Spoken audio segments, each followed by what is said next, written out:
বর্তমান যে কাবা, এটা হলো কুরাইশদের নির্মাণের যে স্ট্রাকচার, যে ম্যাপ, সেটার উপর কাবা। মাঝখানে আব্দুল্লাহ ইবনে জুবাইর রাদিয়াল্লাহু তাআলা ইব্রাহিম সাল্লামের মতো কাবা বানিয়েছিলেন ওই 6.5 হাত নিয়ে। কিন্তু হাজ্জাজ বিন ইউসুফ বর্তমান যেমন রাজনৈতিক দ্বন্দ্ব, যে ব্রিজের নাম কি দিবে, জিয়া ব্রিজ না বঙ্গবন্ধু ব্রিজ, এই হাসপাতালের নাম কি হবে, জিয়া হাসপাতাল, বঙ্গবন্ধু হাসপাতাল।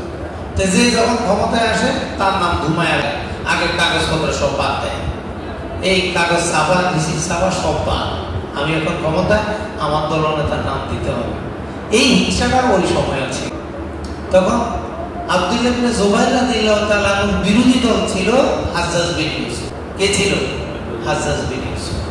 হাজ্জাজ বিন ইউসুফ অনেক বড় জালেম শাসক ছিল। সে নিজের হাতে 1,25,000 সাহাবী তাবি জবাই দিয়েছে। এটা হলো যুদ্ধ ছাড়া এই পরিমাণ মানুষকে সে হত্যা করছে।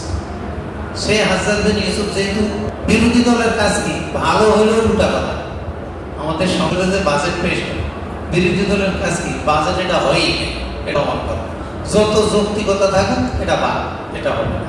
তো এটা ওইরকম।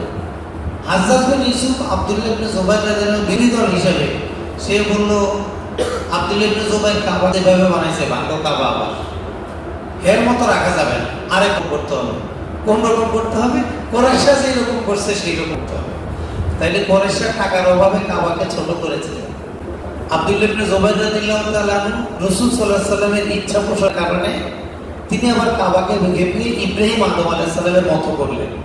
হাজ্জাজ বিন ইউসুফের বিরোধী দল হওয়ার কারণে, রাজনৈতিক প্রতিহিংসার কারণে আবার কাবাকে সে করলো ছোট করে দিল। কিন্তু ছোট করাটা অনেক সুবিধা হয়েছে আমাদের। কি সুবিধা হলো? আমাদের অনেকের পক্ষে, প্রায় মুসলমানের পক্ষে কাবার ভিতরে ঢুকে নামাজ পড়া সম্ভব না। আমরা তো প্রধানমন্ত্রী না, আমরা তো রাষ্ট্রপতি না। যারা প্রধানমন্ত্রী, রাষ্ট্রপতি, তাদেরকে না পুরুষ হলে ঢুকাবে, আমাদের প্রেসিডেন্টের সাথে ভিতরে ঢুকানো হয়েছে। হ্যাঁ, তো এরকম বিভিন্ন দেশের মুসলমান প্রধান যারা, তাদেরকে সেই এলাকায় ভিতরে ঢুকায়। আমরা সাধারণ মানুষ, আমরা তো কাবায় ঢুকতে পারবো না। তা হাজ্জাজ বিন ইউসুফ যাই হলেও তার কিছু খেদমত কিয়ামত পর্যন্ত চলতে থাকে। এর মধ্যে এক খেদমত হলো সে হিংসা করে কাবাকে ছোট করেছিল, 6.5 হাত কাবা থেকে করে দিয়েছিল। এই 6.5 হাত কিন্তু কাবা। এখন কেউ যদি কাবায় নামাজ পড়ার নিয়ত করে যে আমি কাবায় নামাজ পড়বো, সে হাতিমের এখানে, হাতি বলা হয় 6.5 হাত জায়গাকে কি বলে? হাতি বলে। হাতিমের এখানে ঢুকে যদি নামাজ পড়ে তার মান্নত পূরণ হয়ে যাবে।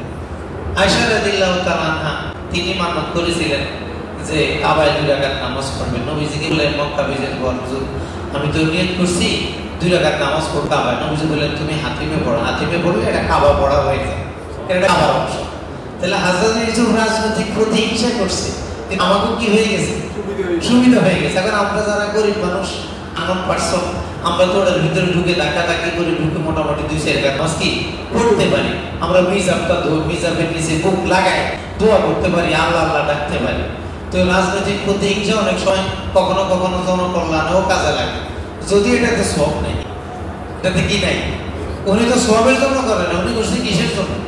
হিংসার জন্য, প্রতিহিংসার জন্য করলে তো সব হবে না। এখন মনে করেন আগে সরকার একটা রাস্তা বানাইছে 30 ফিট, পরে সরকার আইসা করলো আমরা এটা উল্টা করবো, এটা ছিল পিচ ঢালাই, এটা কিন্তু আমরা ঢালাই RCC ঢালাই করবো 50 ফিট, তার উল্টাটা করতে হবে। হিংসার কারণে রাস্তা মোটা করে দিয়েছে। এই মোটা করার কারণে কি সব পাবে? কেন পাবে না? কারণ এটা তার হিংসা। আর যদি জনকল্যাণে করে তাহলে কি পাবে? সব পাবে।